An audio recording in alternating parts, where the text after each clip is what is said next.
thought this part of Elijah's story might be helpful to us. Given the many things that's happening in the world, in our state, and in our city, it is hard for us to embrace Sabbath and rest. From what happened in Virginia with Justin Fairfax to the Eternal 8, the children that were killed at the hands of a domestic partner, rest is furthest from our minds, from the losses that Memphis continue to have. And after working all day, cooking, making dinner, caring for our spouse and partner, and helping children with homework and graduation, for preparing for the next day, it should be easy that when it's time for us to lay down, you would think that our bodies would be ready to rest, ready to turn off, ready to sink into the comfort of our sheets. However, most of us just lay there, thinking about the day, ruminating on what we did, ruminating on what we didn't do, ruminating on what we need to do tomorrow, and then we begin to think about next month and next week and next year, and before we know it, we are wide awake, unable to rest, can't even think about what Sabbath may look like. And we do this day in and day out, every day, the same routine. And so we have this story of Elijah that is going to help us. And so I believe that he can give us some tips on how to do this Sabbath thing. The story of Elijah the prophet can help us as we navigate the challenges of life. Now, there is no genealogy given about Elijah. He had some excellent highs and some really low lows. We know the story. Elijah was sent to deliver a hard word to the people. The people didn't listen. He confronted King Ahab. He challenged the prophets of Baal. Elijah was a praying prophet. He prayed earnestly that it might not rain, and it did not rain on the earth for 3 years and 6 months. He prayed again, and the sky poured out rain, and the earth produced its fruit. Elijah watched the faith of his people wane. He saw how the people moved deeper and deeper into idolatry. Elijah watched as the temples of Jehovah were destroyed and replaced with memorials to Baal, like the golden statue that is, I won't talk about that. After Ahab had been confronted by Elijah, he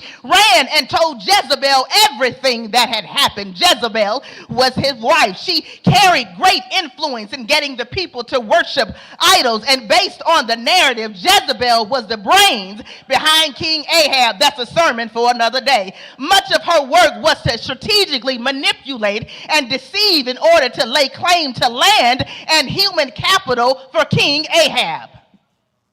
And at the moment of our text, now Ahab told Jezebel everything Elijah had done. He snitched, and how he had killed all the prophets with the sword.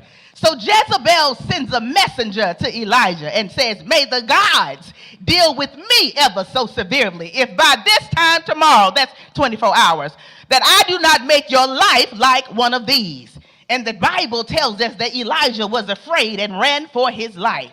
And when he came to Beersheba in Judah, he left his servant there, and then he went himself a ways into the wilderness.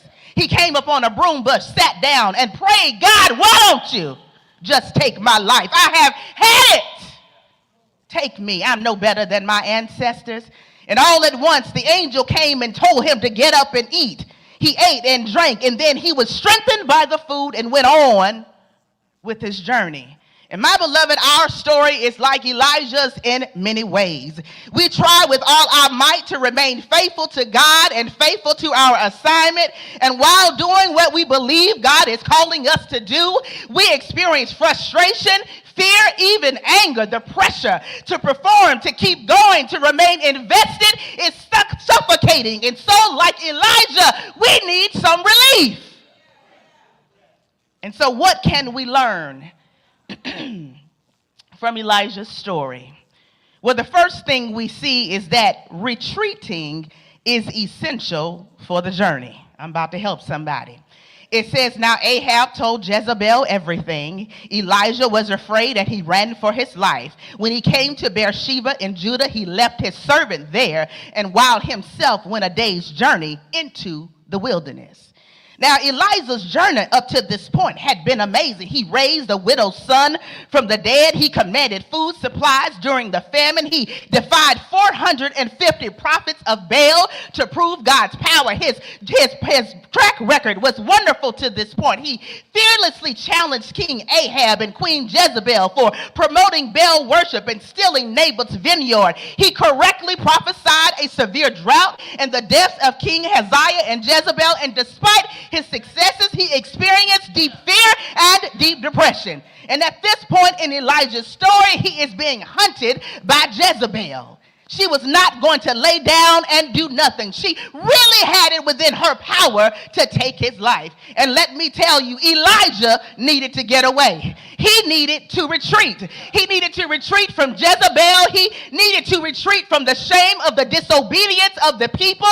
He needed to retreat because of the failure of the people's constant returning to idols. He needed to retreat from the hard word that he was delivering to the people. Maybe Elijah thought it was his fault. Maybe he was asking himself, why won't they listen to me? Why can't I convince them? Am I speaking too soft? What am I doing that the people won't change? Elijah needed to get away.